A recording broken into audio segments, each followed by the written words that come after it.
Welcome to the Marvel Mindset, a podcast from ex-Marvel CEO Peter Cuneo. Listen as Peter shares inside stories of what it took to turn around Marvel. Here's your host, Peter Cuneo. Well, welcome back. This is episode 3 of our series on the Marvel Mindset, talking about how Marvel achieved its turnaround. So today I'd like to talk about my perspective on walking in the front door of Marvel as the new CEO and some of the things that were important to me in evaluating what changes and so on needed to be done. And then after we do that, we're going to be talking about what's a successful turnaround. How did we know that we were doing well at Marvel when we knew?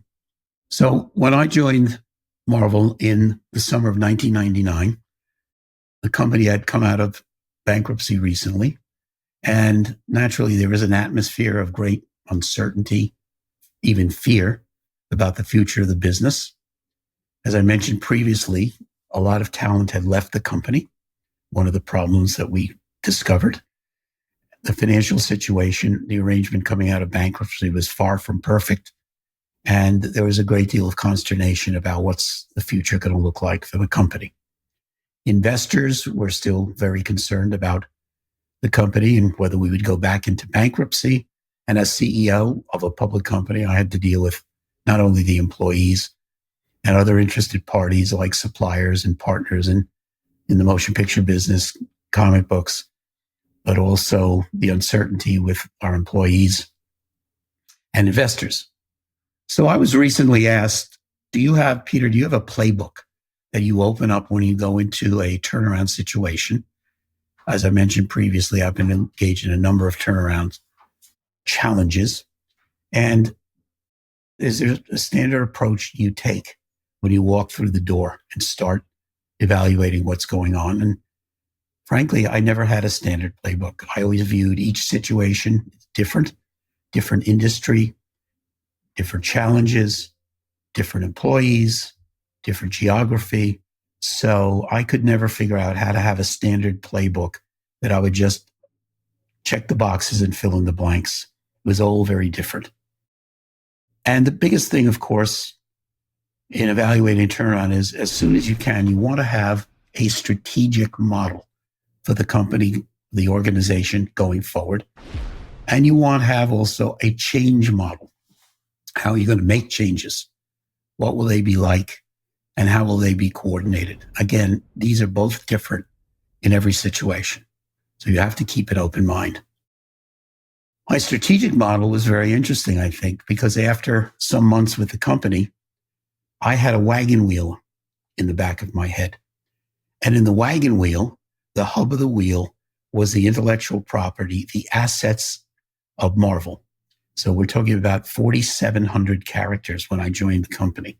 And yes, not all of them were ever going to be rejuvenated, but lots of intellectual property, a treasure chest, in my opinion, of characters that could lead to a great future. But going back to the wheel, the spokes of the wheel are how you monetize that intellectual property or your assets that are in the hub. When I joined Marvel, it was only really 1.5 spokes. One spoke was the comic book publishing business, and the other spoke was a semi-broken, cracked licensing business. And that was it, 1.5 spokes when I joined Marvel. And of course, it didn't take a genius to figure out that if we added the right additional spokes, we'd have success. And in fact, after 3 months on the job, I did a big deal on video games with Activision. The deal involved 3 or 4 of our major A-list characters, like Spider-Man. And that added another spoke to the wheel. And maybe the biggest spoke of all, in a sense, certainly one of the biggest, came a year after I came to the company when we premiered X-Men 1. It was a huge hit. I'll talk more about X-Men 1 later on, but it was a huge hit that added a motion picture spoke. And that at the same time fixed the licensing spoke, because along with major motion pictures, there's usually a lot of exciting licensing, particularly in the case of Marvel in the toy area, but many, many other areas as well. And so suddenly we had 4 healthy spokes after a year. So our wheel, if you will, had gone from very shaky. In fact, I don't think you could have even put our wheel to work at all with 1.5 spokes when I came. But a year later, we had a nice solid wheel of 4 spokes. And I like to say that later on, when we sold to Disney, many years later, we had probably 15 spokes on the wheel. We were a powerhouse. We could have put that wheel on any vehicle, anything that we wanted, and provide the power and be successful. So I think the model of the wheel could be applied actually to a lot of different situations, businesses, both for profit and not, where you have your assets in the middle of the wheel, in the hub. You have the ways that you want to work with other people to enhance those assets, sometimes to make money, sometimes not. And then you have the synergy on the rim. The synergy on the rim was very important for Marvel because if someone went to the movies, well, they'd probably buy the toys for their kids. Or if they're a comic book fan, they probably go to the movie or play the video games, and on and on and on. And so in the end, the rim of the wheel was the most important part of all. And it worked out very well. So that was my strategic model, so to speak, for Marvel. But I also needed what I'll call a change model, because all of these turnarounds need substantial change. What do they need?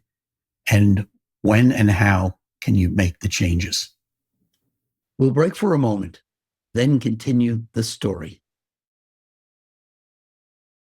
So I like to think about my change model at Marvel. And again, I think this would apply to a lot of businesses and non-businesses as well, where change is required, was a pond in the countryside. So think of the pond as the organization, the entity, in this case, Marvel. And you know that if you drop a pebble in the pond, it makes a little ripple. That's a little change. That ripple doesn't last more than a few seconds, and then it's gone. If you drop a rock in, or throw a rock, or try to skip rocks, as I did when I was a kid, you've got bigger changes. And there's definitely some upset in the surface of the pond. But eventually that fades too. If somehow a boulder was to be thrown or launched into the pond, this is a gigantic change. Its wave will affect every inch of the pond. It will push water up on the shoreline of the pond and is a very, very gigantic, almost cataclysmic change. That was my model for change. What I realized is you have to time changes so that the ripple effects or the waves of these different changes, based on how big and important those changes were, should not interfere with each other. If you've ever been near a pond and threw a couple of rocks near each other or whatever, you see that the waves intersect each other and they form a bigger wave. So in organizations, making changes is an art form, and the timing is very important. So let me give you a few examples of a pebble, a rock, and a boulder for Marvel. A pebble would be something that doesn't affect the organization too long and is pretty easy to accomplish.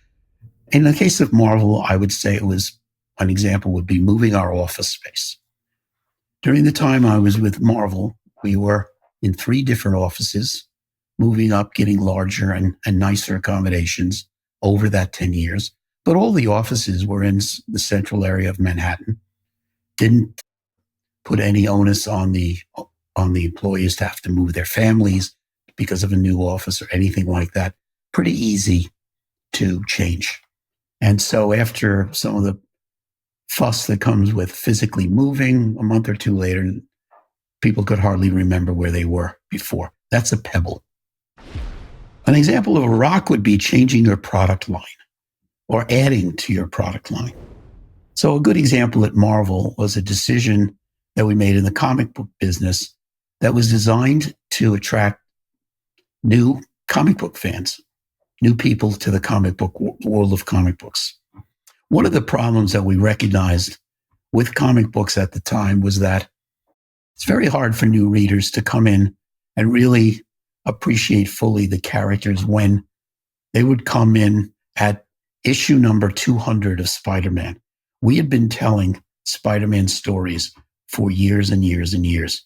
Spider-Man actually was created in 1961 for Marvel. So there'd been a lot of stuff. And the origin story and understanding the origin story and the real character of our superheroes was very important to getting new fans emotionally connected to our characters.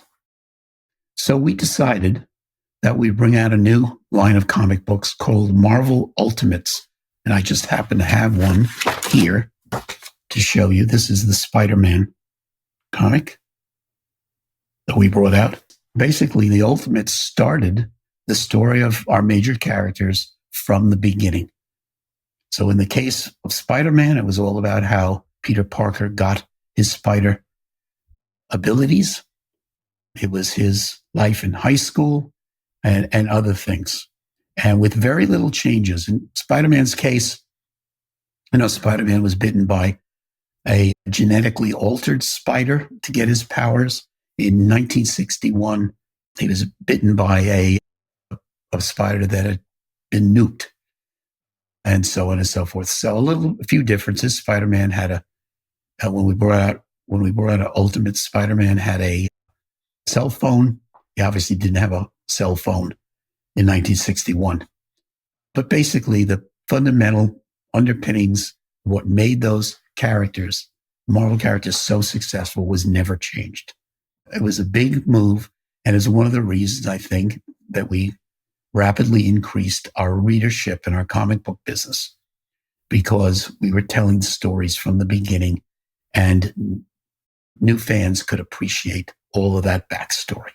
It was very, very important. That was a rock in the business. And a boulder, and I'm sure the biggest boulder that we had for Marvel was starting our own studio in 2006. Actually, Marvel had created Marvel Studios in the early 90s, but had not been successful at all. It had not worked at that time. So we weren't really creating Marvel Studios. We were rejuvenating Marvel Studios. And I'll be talking a lot more about that in detail in later episodes here. But basically, that is the boulder in the pond. Now we're going to be making our own movies. We're not dependent on other big studios. We had learned, we had apprenticed, if you will, on the sets and so on with other studios, these big studios. And we now had the skills or could hire the talent, just like studios do, to make a film. And that we could make them better and, frankly, cheaper than the big studios did.